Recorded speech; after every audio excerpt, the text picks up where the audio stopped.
आज हम बात करेंगे 5वीं कक्षा की पाठ्य पुस्तक आसपास के पाठ 3 चखने से पचने तक। लेकिन इस पाठ पर चर्चा करने से पहले सुनते हैं एक कहानी, चीकू खरगोश की कहानी। चीकू खरगोश को बाहर का खाना बहुत पसंद था। वह घर का बना खाना पसंद ही नहीं करता था। रोज बाहर का बना हुआ जंक फूड खाता ही रहता, जैसे burger, pizza, chow mein, chole bhature. एक बार उसके पेट में बहुत जोर का दर्द हुआ, उल्टियां भी होने लगी। वह दर्द से तड़प उठा। आखिर वह डॉक्टर के पास गया और डॉक्टर को बताया कि उसके पेट में बहुत दर्द हो रहा है और उसे उल्टियां भी हो रही हैं।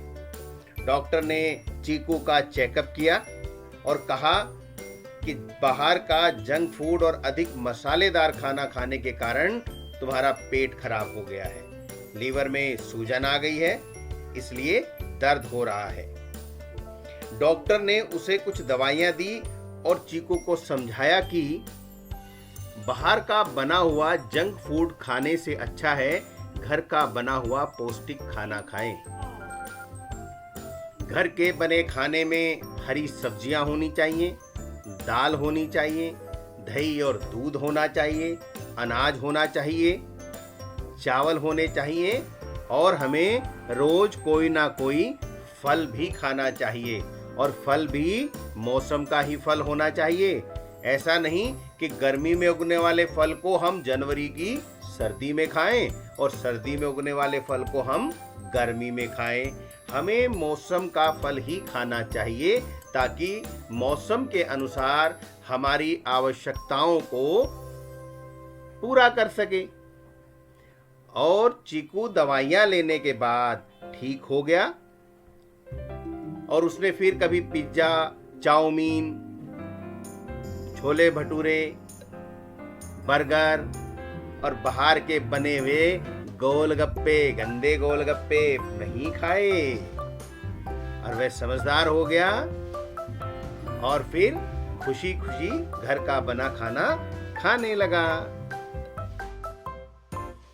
बच्चों, आओ आपको एक घटना और सुनाता हूँ। नीतू को पूरा दिन लगातार उल्टी होती रही, साथ में दस्त भी लग गए थे।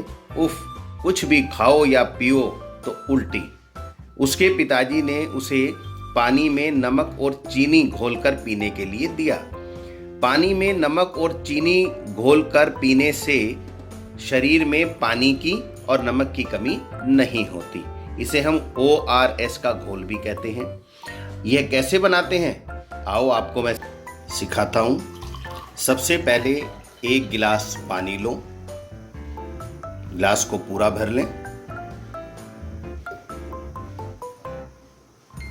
उसके बाद 1 चम्मच चीनी इस गिलास में डालें, फिर थोड़ा सा नमक और इसे अच्छी तरह से मिलाएं कि चीनी और नमक पूरी तरह पानी में घुल जाना चाहिए।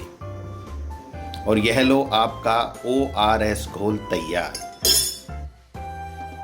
शाम को नीतू के पिताजी उसे डॉक्टर के पास ले गए और डॉक्टर ने नीतू को अस्पताल में भर्ती होने को कहा और ग्लूकोज चढ़ाने के लिए कहा। नीतू को ग्लूकोज चढ़ाया गया। ग्लूकोज से भी शरीर में खाने पीने से जो कमी होती है उसकी पूर्ति हो जाती है। बच्चों, यह 2 बच्चे हैं। एक का नाम है रश्मि, 5 साल की है। दूसरा है कैलाश, जो 7 साल का है। रश्मि 3 साल की लगती है, हाथ पैर पतले और पेट फूला हुआ है, अक्सर बीमार रहती है। थकान के कारण बहुत बार स्कूल भी नहीं जा पाती, खेलने की ताकत भी नहीं होती।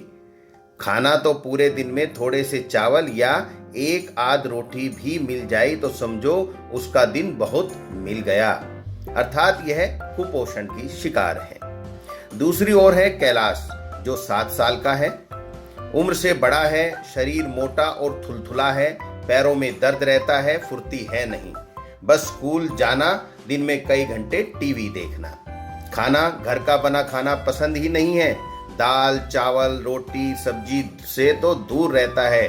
बाजार के चिप्स बर्गर कोल्ड ड्रिंक बस यही भाता है उसे। और इसलिए बच्चों हमेशा पौष्टिक भोजन करना चाहिए, भर पेट भोजन करना चाहिए और बाहर की चीजें नहीं खानी चाहिए। कभी आपने ध्यान दिया है कि जब आपको भूख लगती है तो आपको कैसा महसूस होता है? अब इस चित्र में देखें तो सभी को भूख लगने पर अलग अलग चीजें महसूस हो रही हैं। जैसे भूख से तो मेरे सिर में दर्द हो जाता है, कोई यह कह रहा है। भूख लगती है तो मुझे गुस्सा आता है। दूसरी लड़की कहती है जब मेरी बहन को भूख लगती है तो वह रोती है। और एक कह रहा है कि जब मैं भूखा होता हूं तो थका थका महसूस करता हूं, क्योंकि भोजन बिना हमें ऊर्जा नहीं मिल सकती। और प्यारे बच्चों जानवरों को भी भूख लगती है।